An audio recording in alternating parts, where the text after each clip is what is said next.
Graça e paz para a sua vida. Quero falar um pouquinho com você sobre a nossa declaração de fé, naquilo que nós cremos. Nós cremos num Deus trino, Pai, Filho e Espírito Santo, Criador de todas as coisas, governador do universo, um Deus justo e amoroso para com todos. Cremos que Deus enviou o seu Filho Jesus Cristo ao mundo para salvar o pecador, tornando-se corpo físico semelhante ao homem, morreu, ressuscitou ao terceiro dia e ordenou que pregássemos o Evangelho a toda criatura, subiu aos céus, está sentado à direita de Deus Pai e há de voltar para estabelecer o reino de Deus e julgar o mundo. Cremos na Bíblia como a palavra de Deus, escrita por homens, mas inspirados pelo Espírito Santo, sendo as Escrituras Sagradas expressão da mensagem divina e que pode e deve ser transmitida a qualquer raça e cultura. Fazemos das Escrituras Sagradas a nossa única regra de fé e prática, observando tudo quanto nelas está escrito, para a nossa exortação, ensino, advertência e norma de vida. Nós cremos que o ser humano ele foi criado à imagem e semelhança de Deus. Tornando-se o homem pecador, resultou na mutilação da imagem de Deus no homem.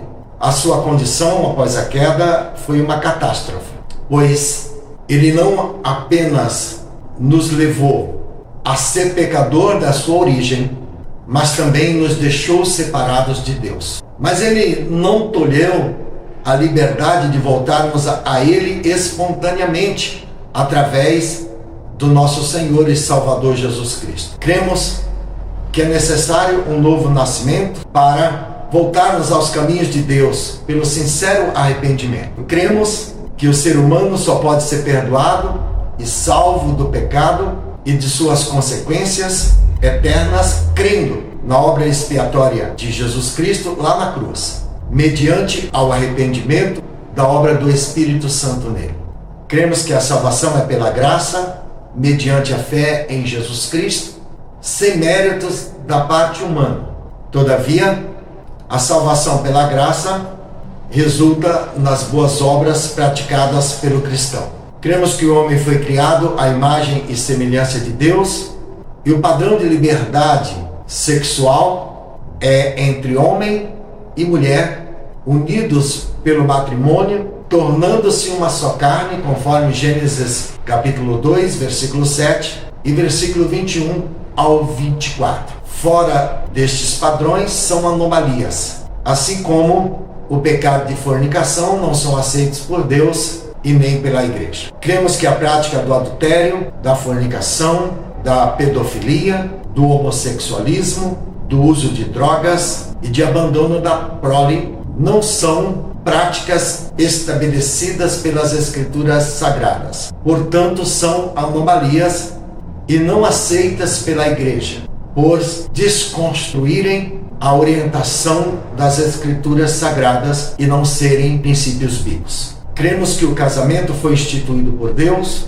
e santificado por Jesus Cristo e devem ser realizados conforme as normas deste país, resguardando os princípios bíblicos. Cremos que a igreja ela foi constituída pelo Senhor Jesus Cristo e é constituída por homens e mulheres, conforme Gênesis capítulo 2, batizadas nas águas e convertidas, conforme a ordenança do Senhor Jesus Cristo. Todos os membros têm a tarefa de proclamar o Evangelho da salvação ao homem pecador. Toda a autoridade é dada por Deus, toda a autoridade da igreja emana de Deus. E os que presidem e administram são constituídos pelo Senhor. Cremos que o batismo nas águas não é opcional para o crente, é uma questão de obediência, pois através do batismo nas águas é que mostramos que a nossa fé para a salvação se baseia na morte, sepultamento, ressurreição de Jesus Cristo. Assim, simbolizando a nossa morte para o pecado, a velha vida foi enterrada e ressuscitamos para uma nova vida com Cristo. Cremos que a ceia do Senhor é de suma importância para a vida da igreja, pois ela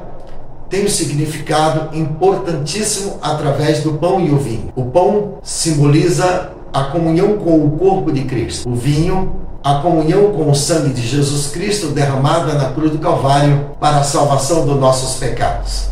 Cremos que quando participamos da ceia, estamos anunciando, lembrando que Ele morreu, ressuscitou, está vivo e voltará para buscar a sua igreja. Acreditamos que o cristão deve nortear sua vida pelo seu amor ao Senhor, deve ser honesto em toda a sua conduta geral de vida e, como verdadeiro cristão, ele deve promover individualmente ou coletivamente o aperfeiçoamento e procurando viver uma vida de paz, de justiça e de espírito de perdão. Devemos ser fiel às ordenanças e aos preceitos do Novo Testamento, sendo diligentes no serviço do Senhor, na propagação do Evangelho e assim vivermos uma vida de acordo com a sua palavra. Deus abençoe a sua vida.